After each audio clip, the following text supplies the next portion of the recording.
Can you talk about the ties with Israel? I know Compass Data Centers, you mentioned, has Israeli ties.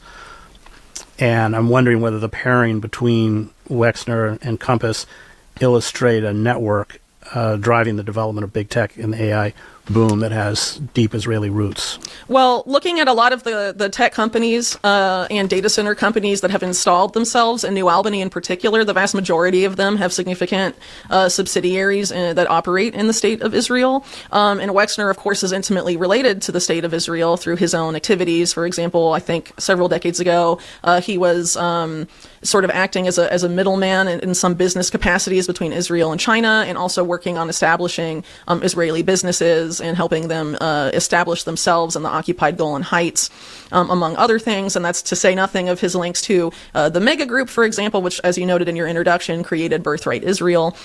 And also Jeffrey Epstein, who at this point is quite known for his ties to former Israeli politicians and the Israeli state. But I think it also speaks to sort of a broader issue to have a lot of this infrastructure of technology in the U.S. be intimately intermingled and connected to Israel. And this was actually something that was furthered and actually developed in conjunction with Netanyahu and the so-called vulture capitalist and significant donor to neoconservative causes, Paul Singer, who explicitly created a company called Startup Nation Central with the explicit purpose of making it impossible for the U.S. to ever significantly support the BDS movement, or the Boycott, Divest, Sanctions movement.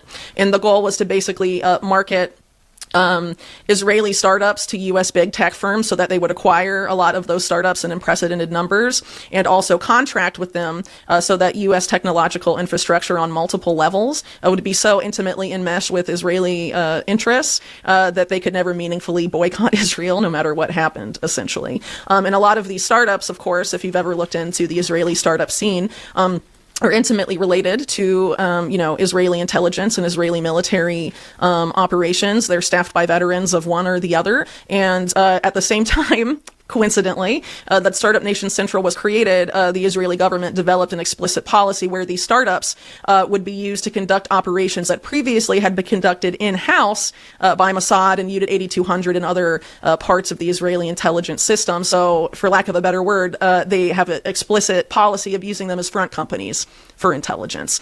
And so basically, by having all of these big tech companies absorb them, the goal is to have a major economic lever of power over the tech industry in particular that would prevent U.S. policy from ever meaningfully challenging Israel, even, at this point in time when they have, actively been conducting a genocidal war for years in Palestine.